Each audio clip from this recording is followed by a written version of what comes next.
तो वे महात्मा नाम जपी थे, लेकिन कभी कभी ब्रजवासियों के यहां जाकर के अंजलि फैला करके मांगते थे, और जो प्राप्त होता था उसको पा करके पूरा हाथ धो करके फिर नाम जप करने लगते थे।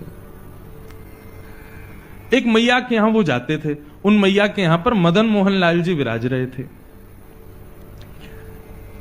तो बाबा जब आते थे तो बंधुओं एक पद है श्री रैदास जी का, उसमें भाव है, सो ही सुहागन प्रिय जाही रीझ हैं। ठाकुर जी कब किससे रीझ जाएं कुछ पता नहीं है।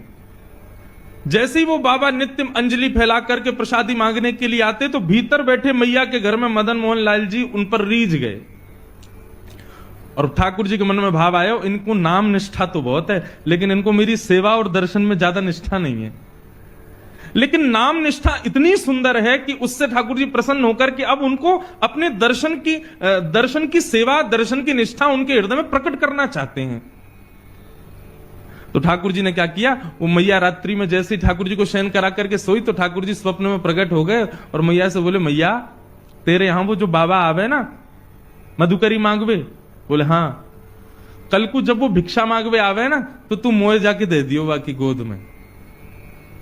मैया तो रोने लगी, बोले क्यों, मेरी सेवा में कोई कमी जो आप बाबा के पास जाना चाहो? बोले ना मैया, आपकी सेवा से मैं बड़ा प्रसन्न हूं, लेकिन अब आप थोड़े दिन की और रह गई हो, कछु दिना में आप चली जाओगी, फिर मेरी सेवा कौन करेगा? या हमारे मैं तो अपनी व्यवस्था कर रहा हूं, वह बाबा को जाके मुंह को कल दे दी हूं, अब मैं वही के पास रहूंगा। रात भर मैया रोई बेचारी, लेकिन ठाकुर जी की आज्ञा उसने मानी। दूसरे दिन जब संत पधारे तो कहा, मैया भिक्षा दो, कुछ मधुकरी प्रसादी दो। मैया भीतर से अपने ठाकुर जी लेके आई, बाबा की गोद में धर दिए, ले बाबा भिक्षा। बाबा बोले, हमसे ये सेवा वेवा नहीं होती है ठाकुर जी की, हम तो भैया नाम उपासी हैं, बस नाम जप करना जानते हैं। ये श्रृंगार करना, स्नान कराना, वस्त्र पहनाना और ये 56 भोग धराना, ये राजोपचार हमसे नहीं आता है, हम केवल नामोपचार जानते हैं।